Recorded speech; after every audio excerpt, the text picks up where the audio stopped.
Hey, Scarefest. This is Joe Lewis with another review this week. This week, we're going to talk about 2020's His House. Now, this is a recommendation from my friend James Thomas, who's also on Bonehead Weekly.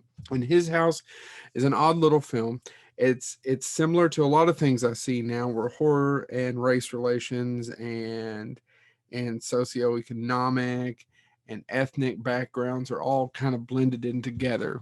I'm going through them right now, and when I finish that, I'm going to do a review for it. His House is about these two people who are trying to get out of the South, who have gotten out of the South Sudan. Something's war torn. They've been through some major carnage. A lot of their friends and family have died. They're called Bold and Ryle. They made their way to England to be refugees, and they've been put into a house, and they live in this house for so many months till they, I guess, whatever rules or regulations England has, till they're able to kind of start their way to becoming citizens and work. So they're given an amount of money and they have to live there, but there's something in the house and something's followed them from the South Sudan. And we don't quite know what it is. There's holes in the walls. They start to see eyeballs and people in the walls.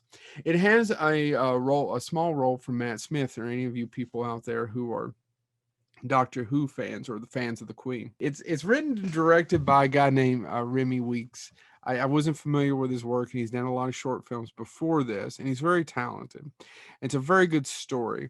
In fact, I was reading why he was doing researching when he was writing the screenplay, that he was struck by how many immigrants were sold on coming to England because of Charles Dickens and Jane Austen and their obsessions, some people's obsessions with the royal family. And the reality is that most of these immigrants were living in gray concrete housing estates, in deprived areas and things that wouldn't look anything like what they've read or thought about. So there's a supernatural and there's a real life horror. And what we come to find out, and this is going to be a little spoiler heavy because I'm trying to explain it a little bit, is they've brought something with them, a witch doctor, if you will, a witch, and he's demanding blood, the blood of the husband. But they've also brought their sins and guilt. Not only do they have survivor's remorse, what I think is survivor's remorse from escaping the Sudan, they've also got to this place where,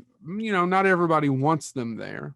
And on top of that, we come to find out that they may have done a few things that weren't good to get there. They've had to hide. They do one thing that's pretty despicable, but people are trying to survive. A lot of this is a metaphor for what they've brought with them from the horrors and tragedies that we see in other countries, and sometimes in this country, of what people can do to each other, right? This is a very serious review for Joe Lewis, I understand. But His House is a tough movie. It's on Netflix, so if you have Netflix, it's free. Well, you're paying for Netflix.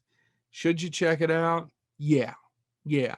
But is it going to be a blood splatter Jason 10? My friend Todd Farmer wrote Jason 10, so I was bringing up. No, it is psychological. It also has some jumps, and it can stay with you, and it's going to make you think. So His House, check it out. Try to have some empathy and realize that most of the ghosts these people brought with them. This has been Joe Lewis, Bonehead Weekly.